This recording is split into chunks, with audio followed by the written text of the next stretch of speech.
Hi, my name's Chef Chris Wilson. I'm corporate chef of the United Family, and I'm here in my test kitchen. We're going to go over the basic steps of baking a turkey. I'm going to start by taking my poultry shears and cutting away the netting, removing that portion, as well as the outer bag. I want to watch out for all the juice. Of course, I use gloves. And we're going to just take the outside packaging off here and discard.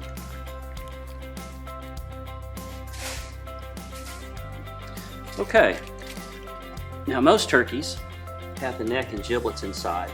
As you can see, the neck's right here. This is why I'm wearing gloves. Some of it will be a little bit frozen still, even if the outside's thawed. We're going to take that neck portion, put it to the side.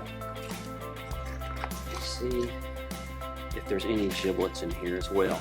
Some have giblets and some don't. This one just has the neck, so we're good. As you can see, there's nothing left in there. And now I'm going to dry it off.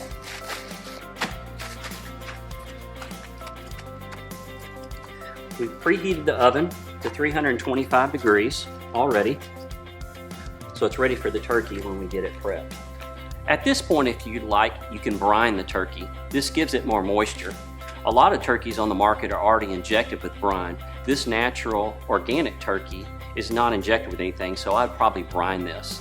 To brine the turkey, you take kosher salt, 1 tablespoon of kosher salt for 5 pounds of turkey, mixed with 1 cup of water, cold water.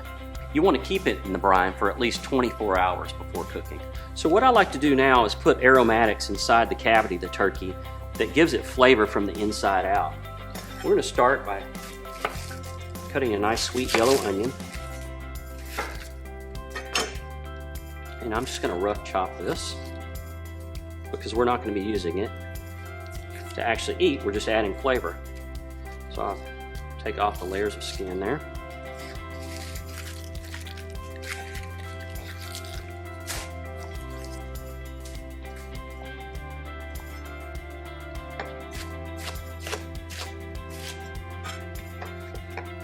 I'll just put 1 whole onion inside of there.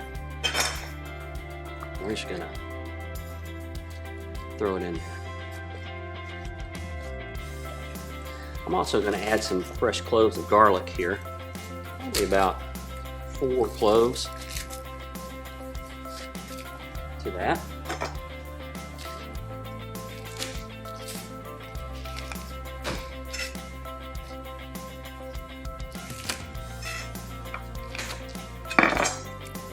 It doesn't have to be peeled because we're not going to eat it, but I just crush it to give it some, to allow that flavor to come out. Just kind of smashing it. And we're going to mix that all in there. We're also going to take a little mix. I like taking some fresh herbs, some pepper, and we're going to put that in there as well. Just kind of give it some flavor.